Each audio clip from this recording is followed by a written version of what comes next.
me just get my screen. Okay. As soon as we are live on YouTube, I will stop sharing my screen. Okay, I just need to get to my screen. Which, okay, there's it. Exit full screen. Right on. Okay, perfect.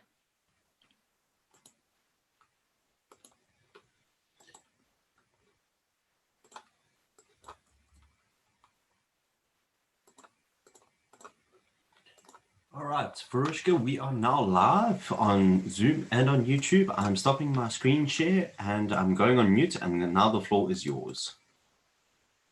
Perfect. Thank you, Warwick. Okay. Okay.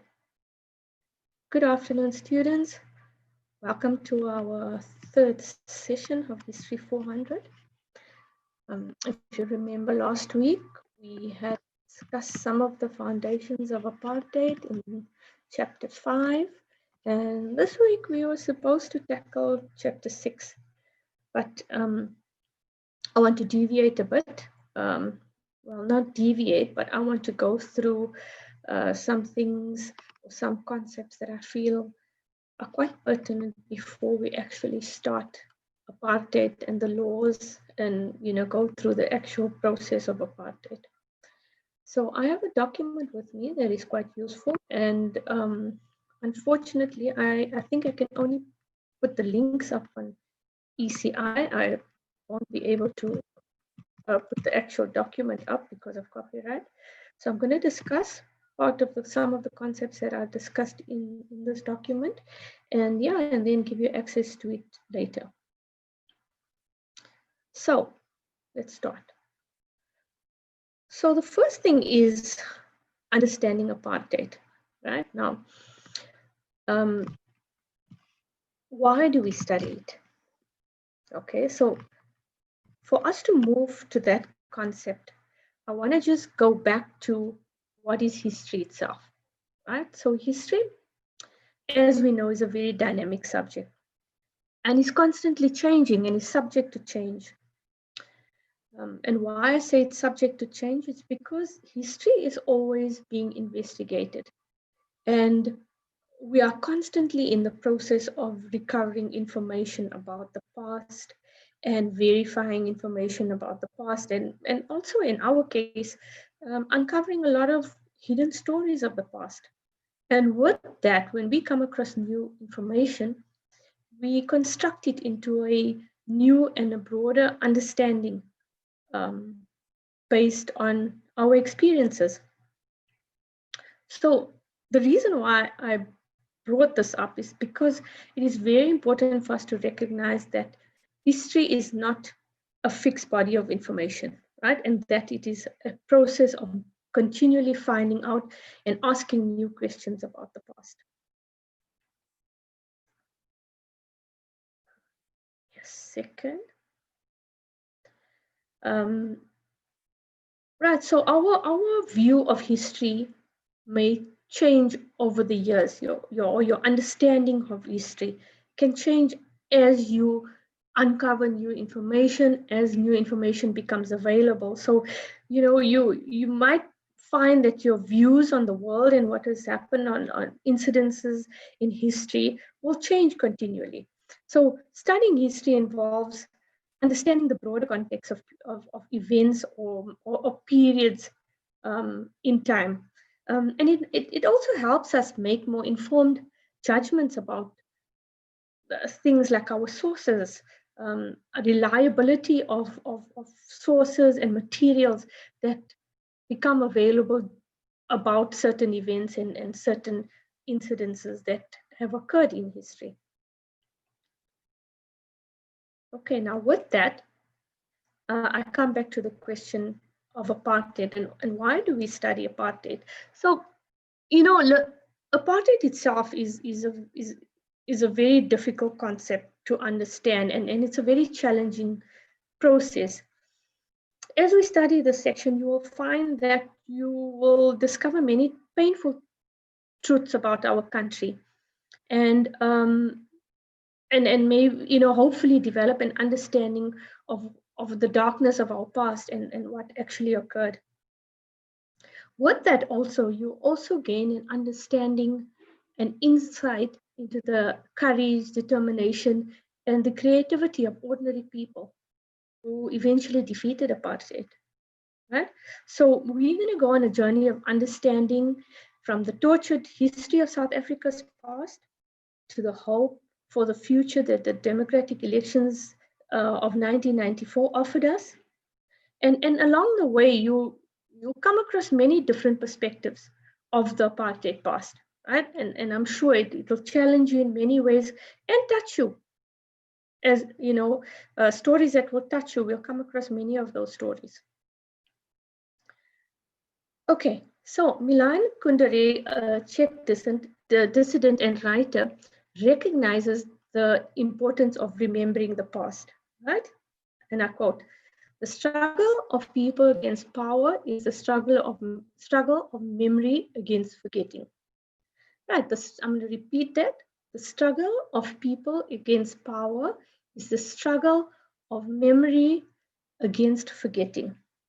Now, why I brought this up is because some people might say that, you know, studying our dark past or studying apartheid is actually not good for us, and that we should forget about it. It is a past that we don't want to remember because it wasn't good.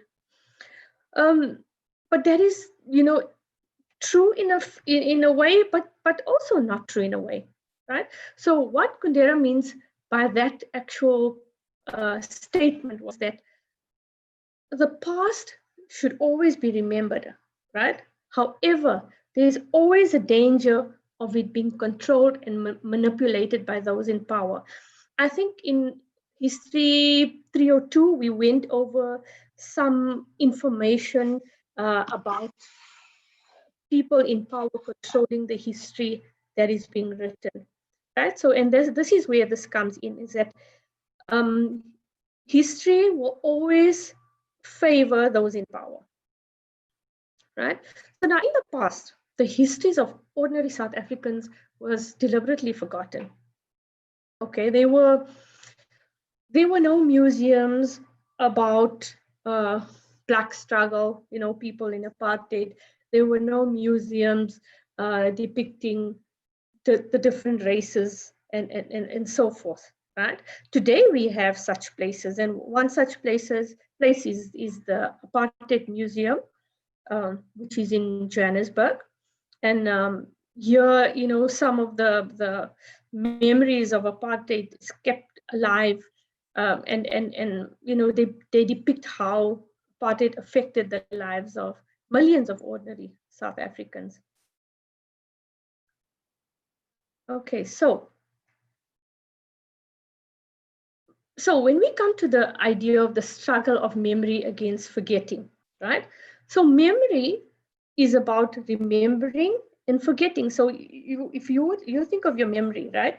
You would tell me now, what is it about forgetting? Now, with memory and forgetting, right, in history, you know, we can watch a particular incident. All of us, we can watch a particular incident, and our views on that incident will differ. If we have to give an account of let's say, an accident, if I'm a policeman, I'll give a different view of the accident compared to maybe a nurse that was there, or maybe you standing as a bystander watching the accident. So, you know, sometimes when we think of incidents, some people will forget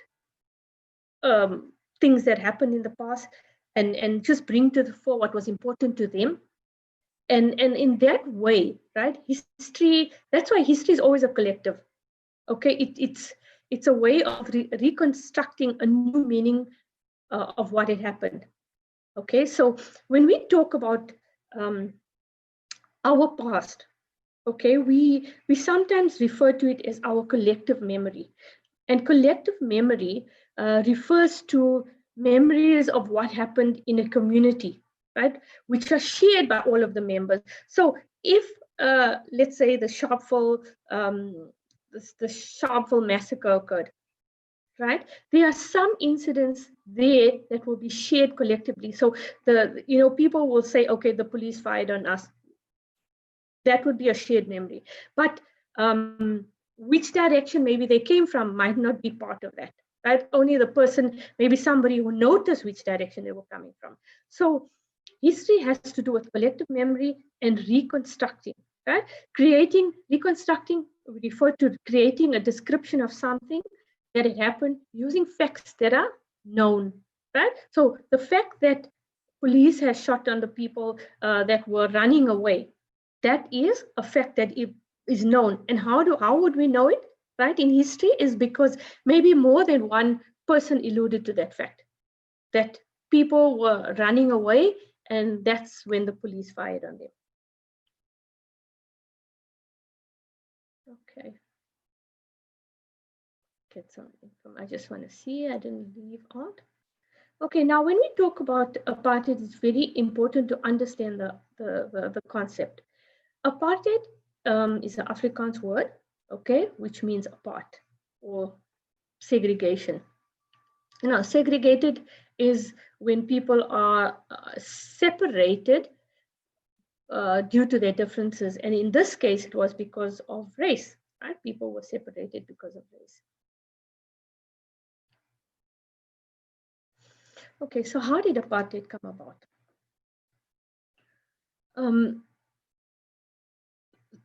This is, it's not a simple answer. And if you look at what we've done in the past 2 weeks, you will realize that it did not only start when South Africa became a union or when South Africa was united, okay? It had begun before that. The fact that the government found it necessary to separate people, shows you there that there was basically a deliberate attempt to get people apart. And this decision was, it wasn't something that occurred naturally, right? It was a deliberate attempt to get people apart. So, and with that, right, with apartheid goes the idea of race. And it's very difficult to talk about apartheid without referring to race, okay? We should note that race is basically what they use to define people, right? It is something that is, how could I say, socially constructed, okay, in order to justify superiority of one group over the other, right? So it's not something that is, it was something that was constructed. So in order to explain apartheid, right, at the time in South Africa, there were 4 broad interpretations or theories, right? 4 different approaches to apartheid. The first approach was the Afrikaner nationalist approach. So this group that called themselves the Afrikaner nationalists, right? They were the ones that believed that the Afrikaner nation was far more superior than any other nation. And they believed that this identity was actually God-given. Okay, that they actually believe that the Bible has said that, I don't know where, but the Bible had stated that they are superior over any other nation that was around in South Africa at that time. There were also people that kind of feared that their existence would be threatened by the masses, by the African masses in South Africa. And the fear was that they would lose their identity. And if they continued mixing with races, that they would be swamped and they wouldn't be able to recover their how can I say, their bloodlines, or yeah, the pure bloodline, Afrikaner bloodline. So Afrikaner nationalist historians explain apartheid in 1994 as a consolidation of these beliefs of protecting their heritage. And this they consolidated by later passing all these laws that were meant to keep people apart. If you think of the law of not allowing people across the races to get married, or to socialize and things like that. There you can see already it was that, you know, it stemmed from the fact that they wanted to protect their Afrikaner identity. Right, so this was the Afrikaner nationalist approach, and this was the first one. Then we had in South Africa at that time, the second one was called the liberal approach. Now, liberals believed in a society which upholds human rights, right? And they also believed that individuals should have fundamental freedoms. This was, you know, more towards the economic sense, where they believed that freedom of the market, there should be freedom of the market with minimum interference from the state. In trying to explain why apartheid arose, they emphasized the importance of race and argued that the idea of white supremacy played a very important role. Liberals were the ones that were opposed to racial discrimination, right? And they condemned apartheid as a form of racial hatred. And you know, they basically did not want to take part in the idea of apartheid. However, many of them were involved in business, and there were economic benefits that they derived from apartheid. Okay, and but they placed the blame for apartheid on the National Party, who we know came into power in 1948. Then the third approach was the radical approach, right? Sorry, radical historians focus more on economics and social development. Okay, they looked at mainly at class differences, and they took into consideration the struggles that took place between the different classes, and they viewed apartheid as a continuation of segregationist policies, and they were the ones that actually pointed out that apartheid had actually started, or you know, from the result of the labor divisions that occurred in the gold mines. And we will look at this in the next 10 minutes, right? I'm going to go a little bit back to that. So the radicals, they basically believed that the policies of apartheid were established so that there was a supply of cheap labor. Okay, and this was directly linked to the gold mines and the extraction of gold. So they believed that it was a system of exploitation, and they basically argued that the South African government should not or could not allow this to continue, right? They basically they were basically just challenging the system as well. Okay, I think, yeah, that's about sums it up. I just want to see if I left anything out there. Right, and then the fourth one we come is the social history approach. Now, when we look at this group, right, social historians, they basically involved in studying the lives of people, right? Social deals with people and socializing. And they look at the actions and the course of history.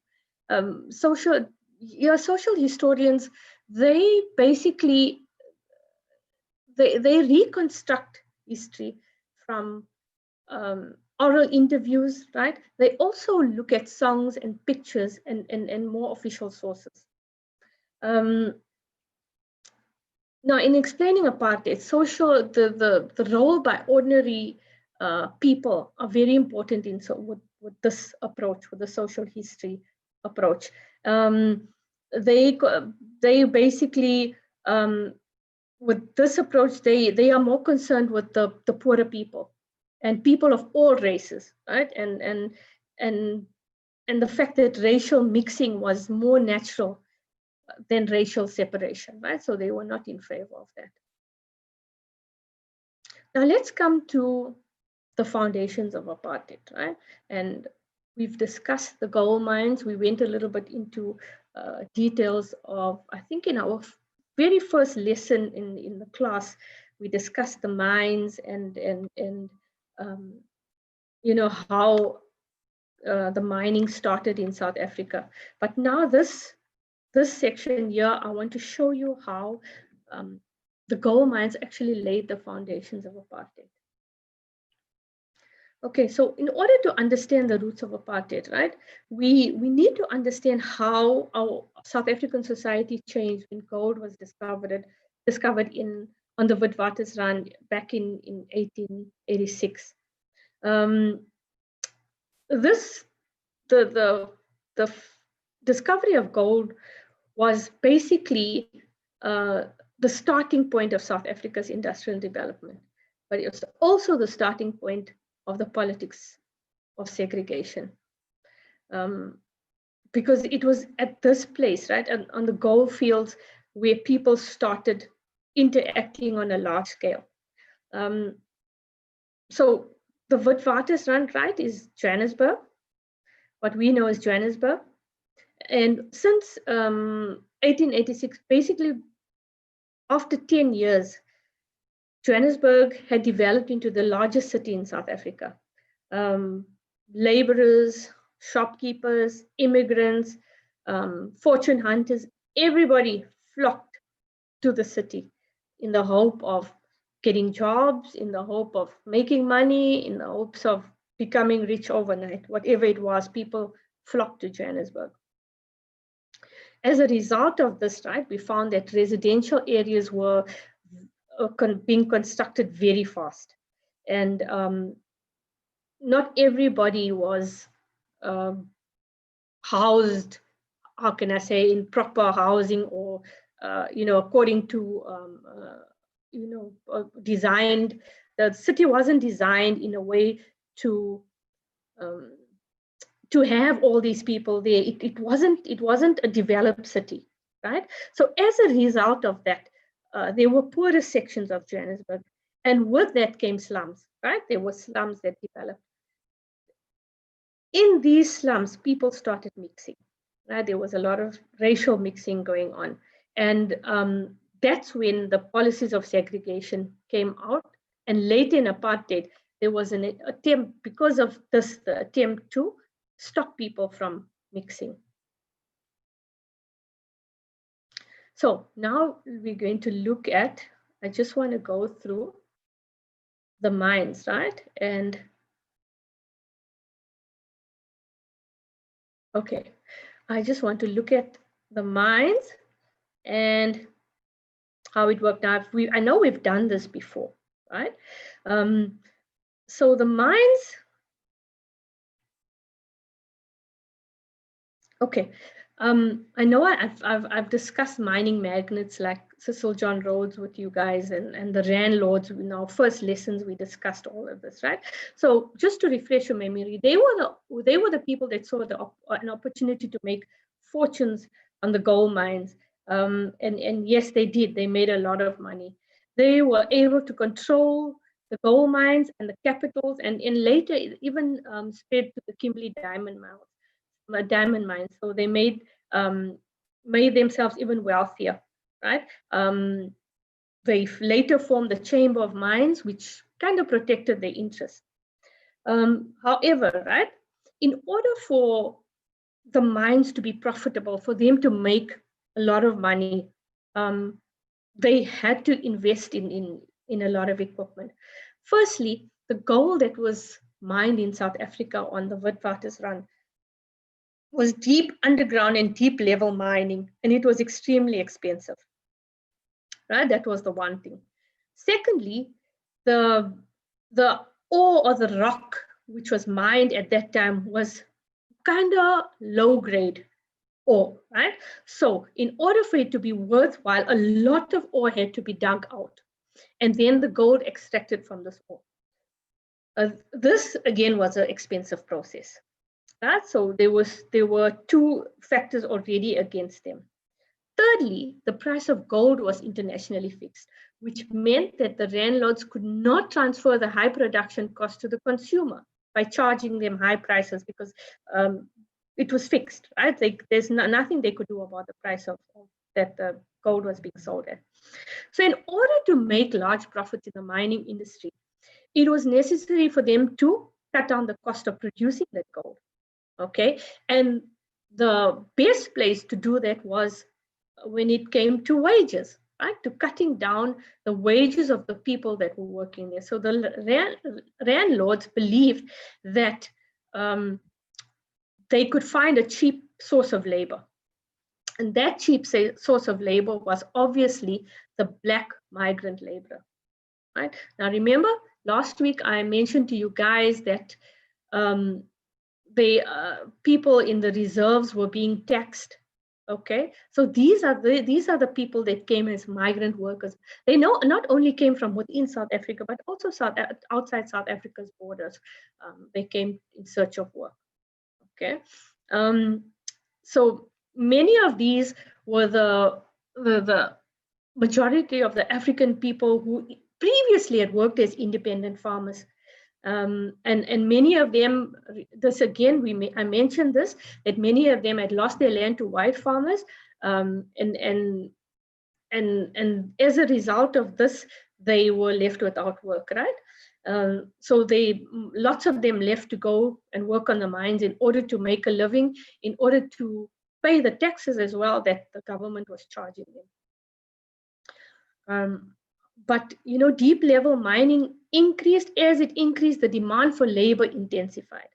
So at that point in time, the Chamber of Mines asked the government to supply them with the cheap labor source, right? And the government was willing to do that because it also benefited from the gold mining industry, right, through taxation, by charging taxes.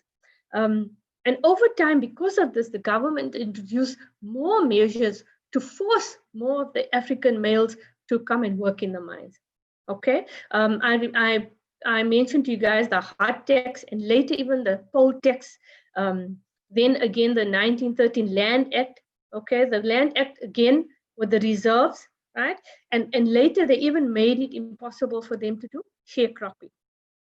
Okay, and this all we discussed. We discussed most of it last week. So why migrant labor, right? Why would they choose migrant labor? The reason for this is because the Chamber of Mines prefer this, as these workers could be paid a very low wages. They justified this low wages by claiming that the migrants workers' family earned an additional income on the reserves. Okay, but remember, the only people left on the reserves were the women and the young children and old people. Okay, so they were basically saying that the people back in the reserves were farming and selling their goods. And last week when I discussed with you guys, I mentioned to you that that was not so, because there were so many people on such a small piece of land that it was impossible for them to farm on a huge scale. I also mentioned to you guys that the government did not support these areas by building proper roads and railway lines. So even if there were some that were producing agricultural goods that could be taken to the markets, it was virtually impossible for them to get into the markets. Okay, so that was not true. The people on the reserves were not gaining income. If anything, they were barely just surviving, producing enough food for themselves. And I think in some cases, lots of them did not even produce enough to keep themselves properly fed. So, but the Chamber of Mines were justifying the low wages by saying that these workers had income on the reserves, and that basically they were only part-time workers, and that also that they did not have, the mine owners were saying they did not have to provide them with any kind of social security, right? So you can see the injustice already in this area of history. Also, when it came to migrant workers, it was very easy for them to be controlled. These men signed contracts, and if they broke their contracts, if they deserted, or if they left or went back for any reason to the reserves, they were arrested and they got a criminal record. So it was very easy for the Chamber of Mines or the landlords to control them. Also, it worked out fine because these people, the migrants, were housed in closed compounds, and these compounds were very, very tightly controlled. However, the conditions under which they lived was terrible. It was very, very bad. They worked often like for 14 hours a day, and many of them, died in the mines, basically from sometimes from accidents. They picked up, TB. They did not have enough nutrition, died of pneumonia, and in some of the mines, like they lost, like in a year, hundreds of workers would die, right? Or even, more than that, thousands would die in a year. But because they were cheap labor, they were very easily replaced. Okay.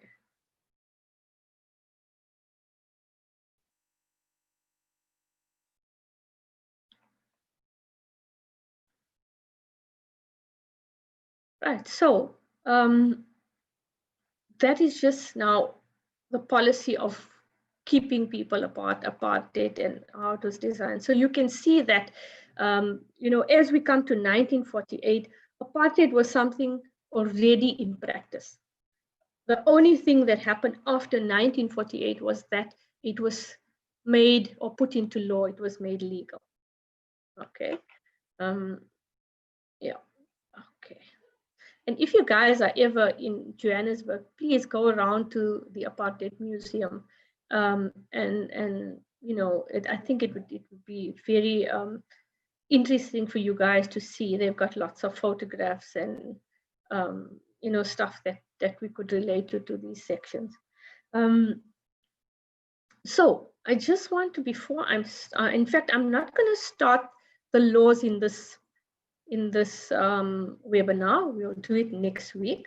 I just want to mention to you guys that before 1948, okay, I mentioned to you guys that there were racial mixing in these so-called slum areas, and especially in Johannesburg, right? So segregation was not really very strictly applied at that time. And one such area was a town called Burgersdorp, which was supposed to be an all-white suburb, but it was inhabited largely by basically inhabited largely by working class Afrikaner people.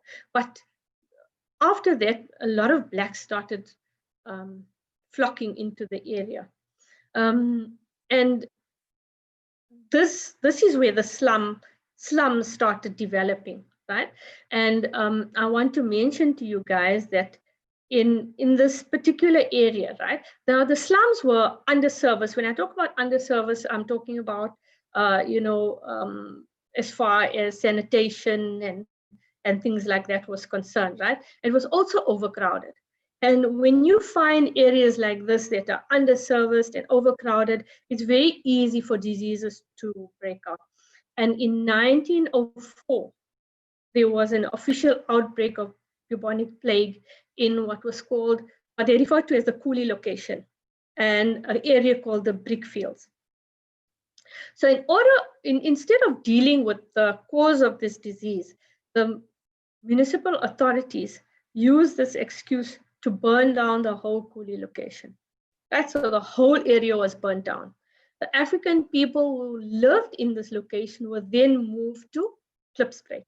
Klipspruit is an area about 20 kilometers outside of Johannesburg city.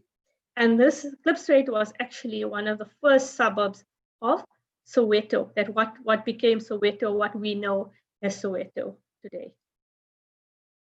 Okay. Now, as we know, in 1910, South Africa became united for the first time as a single state known as the Union of South Africa, right?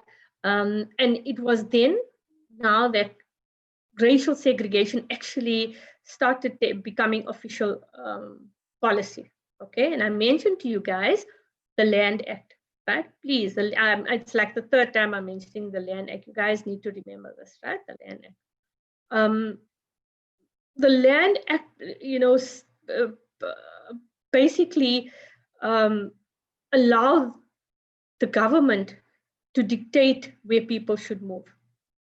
And at that time, like by 1923, there were like almost about 126,000 Africans living on the land. Right? This was like, this included women as well, about 13,000 women who, most of them worked in the homes, right, as domestic workers. So the fear was that the white people basically feared they were going to be swamped by so many Africans moving to the town. So in that time, at 1923, the Prime Minister of South Africa strongly supported the idea of racial segregation. Okay, so in 1922, the year before that, a commission was appointed, okay, to investigate the presence of Africans in the towns. The result of this was the passing of the Native Urban Areas Act. And this act called for the clearance of these slums and gave the municipal authorities powers to separate locations for Africans throughout the country. Okay, and the trend was that the African people were usually moved to the edges, or how could I say, outskirts of the town. So, a little bit away from the town. They were not allowed to live in the town itself. Okay, the towns were reserved for white people only. Okay. Another concept that we have to understand when it comes to this section is something called influx control. And this was very important when it came to urban segregation. Right?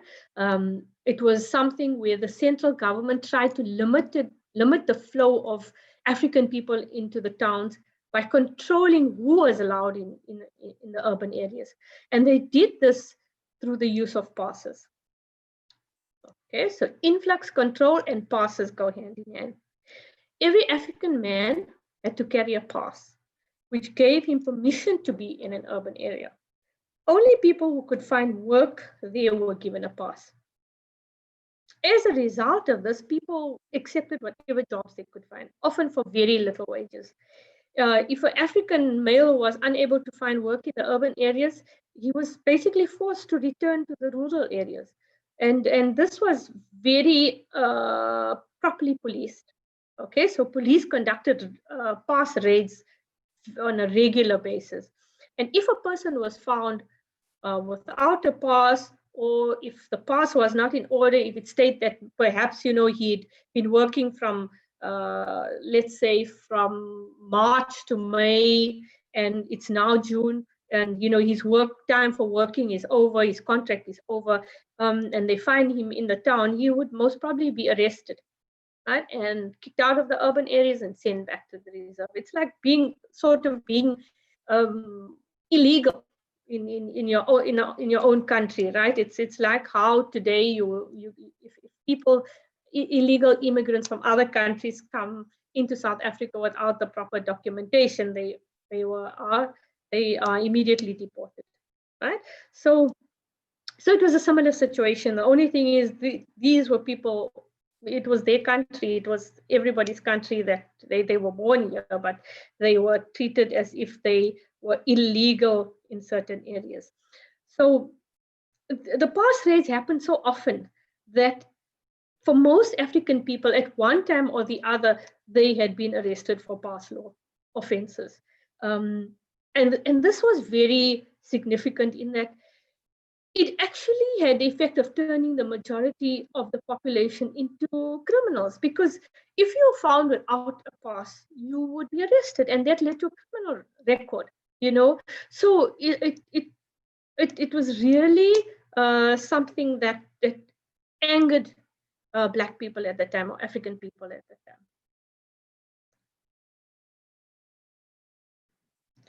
Okay, so one of the words that you'll come across in the section is the Dom Pass, right? So Dom Pass is the same thing, commonly it was the street name for basically the pass, and it was when you get this document when I give you the link to the document, you'll see there are some examples of the Dom Pass. Okay, or sometimes they refer to it as a reference book, which is also another word, but most cases, commonly the street name was the Dom Pass.